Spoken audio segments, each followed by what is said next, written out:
So I volunteered to talk about some cool things about having a service dog, and so I'm going to jump right in.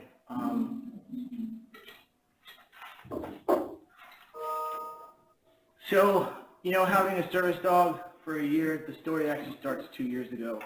For some of you that don't know, some of you new that just started, about a year ago I got a service dog, but the story starts 2 years before that. And an organization called Building Homes for Heroes awarded my family and I a mortgage-free house. And that was around the time that I said enough was enough and I needed to change my life. So I took the courage to apply for a service dog, and I think when I came home, I think I hit the ground running because things started changing. But one of the things I wanted to share is, well, why? Why do I have a service dog? I finally have the courage to share what are Alive Days. So I think the easiest way to explain what Alive Day is you know how like a cat has 9 lives? So on December 14, 2004, I was in a convoy and a improvised explosive device exploded. I don't know if you can see it. I put kind of like where the vehicle was supposed to be, where we were, and you can kind of see the big block kind of exploding in front of it. You can't see that, but that's kind of how I kind of still kind of envision it. After I came back from that deployment, I started to feel changed a little bit. My son at the time, Elijah, who's 16 now, he was only a year old. And so coming back was just, trying to integrate was just different. I volunteered a second time to go on another deployment. I didn't have any Alive Days, but I was with my friend John Schoolcraft, who died from an IED, a deep buried IED. And it kind of shook me up a little bit. Had a lot of survivor's guilt from that deployment because I still try to figure out my military service was, did I do everything I could do? So when I became a leader, I volunteered on my 3rd deployment to go on. That's where I have my second Alive Day. On April 14, 2011, while I was on a patrol, I was sitting in the vehicle commander seat, and tried to kill us that night, and it was an RPG team. You can see in the picture there's, I call it the poke glass. So part of the rocket hit that poke glass. It hit my squad leader in the face. He survived. He got a scratch in the face, and part of the rocket fell down right next to me. I think the easiest way to explain it would be like a Roman candle. Throw a Roman candle and throw it at somebody. That's kind of what the experience was. So having Alive Days are very hard days. So since I got Judie, I've been trying to have fun on those Alive Days, try to do something different. This year on my Alive Day in April, I played golf. Thought that was pretty cool. Normally I don't do anything. I stay home and soak in my misery for some reason. I don't know why. But I just want to share some other cool pictures. Sorry. There we go. So there's some cool pictures of my service. 2004, 2005, I was in Kirkuk, Iraq. I was in active duty for about 10 years. I crossed over to the National Guard, which I loved being in charge of soldiers. Didn't really ever, I never really was in charge because if you're on my team, we all took care of each other. So some cool pictures. While I was active duty, I was infantry, and when I was in the National Guard, I went to school called Chemical, Radiological, Nuclear Defense. Basically, if there was a nuclear attack, have me on speed dial, I'll tell you where not to be. It's probably the easiest way to explain it. But I just wanted to share a huge milestone for me.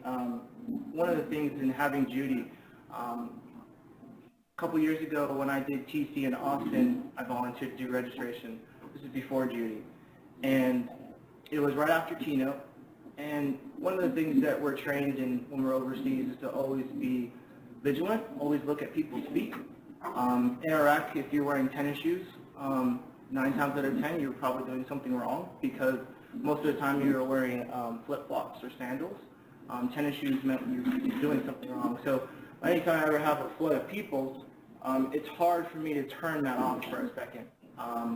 And something cool to share was at Austin TC, moments before keynote, I hear my name, Cala. So if you call me Cala, that means that we served, I know you from somewhere, and I turn around, and it was my Iraqi local national interpreter for my second deployment.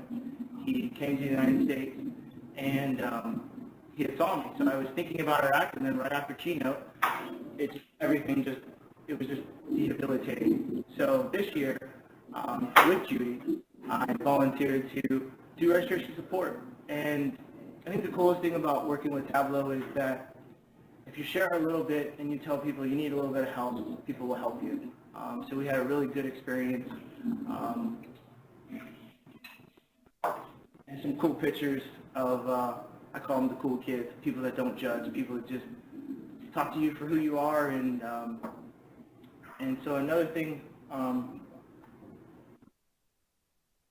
in getting Judie and in getting a mortgage-free house, one of the things that I really try to do is to give back.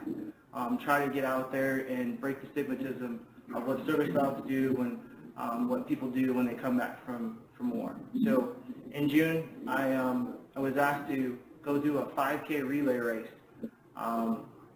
and my service dog got to participate.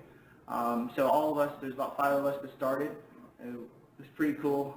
Judie actually pulled me up some of those hills, and then you can see the newspaper people took pictures of us because of that mohawk, I think. But now just the next journey really for me is just spread awareness, spend more time with the family. I think when after all my deployments, my first deployment was 13 months, my second one was 15, my last one was 12. My son Elijah was 1 when I deployed. When I got back, he was about 9, so he missed about half of his life.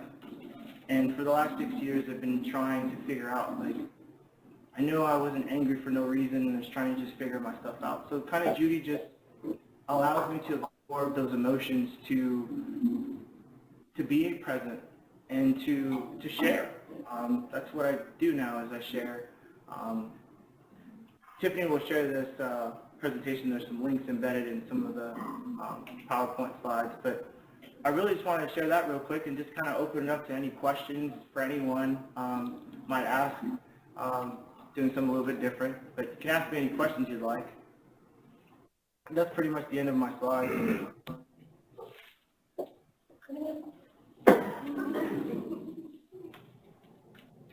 Hi.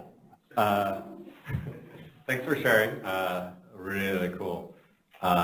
Really valuable story. So I got a question. I know with service animals, you're not supposed to pet them, but she's really cute. Is there ever a time she's off duty that I can pet her? Yeah. One of the things that I kind of tell people is or share with them. I try not to tell people, I try to just share. Service animal is kind of an extension of me. Judie's a medical device. It's like, it's hard when people come up to you and say, "Can I touch your dog?" I'm like, well, can you? Well, I kind of joke with them first and say, "Can you take me to first base first, or buy me a drink, or take me out to dinner?" Because she's a medical device, and some people don't necessarily see what she does. And if you happen to be with registration, you would see that. And so what I do is once I feel comfortable with people, and they respect the boundaries in the space, then I say, "Would you like to make friends?" And make friends tells Judie that she can be touched and people can say hi to her. So the answer to your question is yes, there are times. It's hard when I go into a place and I'm trying to get settled in. That's probably the worst time to ask if you can touch Judie. It's give me like a couple minutes to settle in first, to understand where my exits are. Still, it's embedded in my head. Once I get my bearings, that's like, okay, hi, how are you? What are you doing? Oh, you want to touch Judie? Sure, no problem. Let's make friends. It also helps me too because it brings you in the pack, so she understands your smells, she understands who you are, so if you happen to walk by me, she's not going to pop up and sit up and say, hey, there's someone behind you. So there's advantages for both of us. Any other questions? Cool. I was wondering, how does Judie interact with your family, actually? Does it, because I know you have kids, do they treat Judie like a normal dog, or is it? Yeah, great question. So Judie, when we're at home, she doesn't wear her vest, and so Judie will still follow me around the house. When I need Judie to be present, I'll put her leash on and it'll be on my lap, so she's close by. But when she's not in her vest, she's free game to interact with any of my family members. I think it was probably, funny story is it was really hard to bring Judie back into my family because everyone's like, we want to spend time with Dad. We want, why is this, what's up with this dog? It's Anthony and this dog. So it was really hard for my family to understand that. Once they understood that she was there to help me, they understood. And so we've been with each other now a year. So my family have gone really close with Judie a lot. And so she misses them when I travel. So yeah.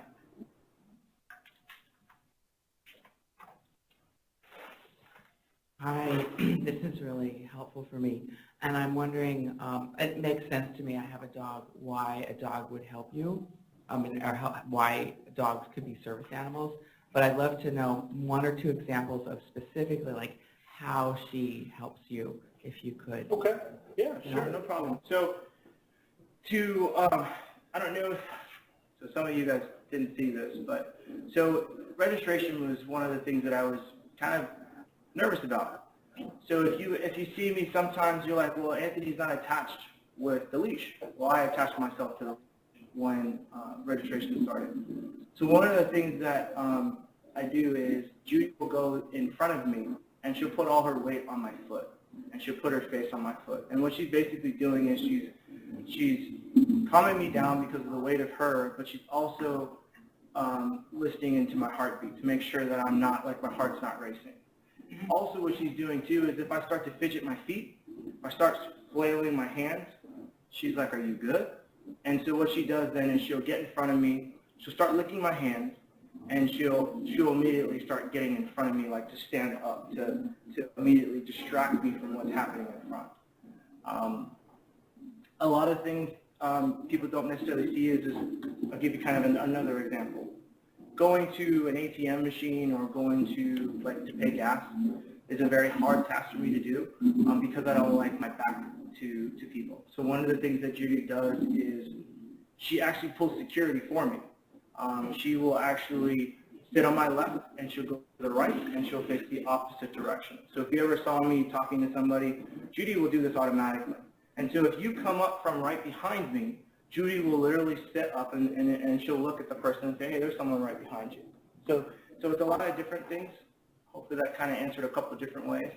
Another way too, if I don't know you and Judie doesn't know you, there's a position that I call is block. And she'll literally, it'll look kind of weird, but she's literally standing in front of me and she's creating space between me and the person that I'm talking to.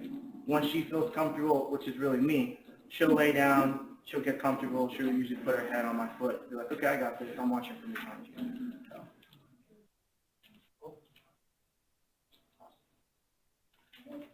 Thank you so much, Anthony. That was fantastic. Thank you.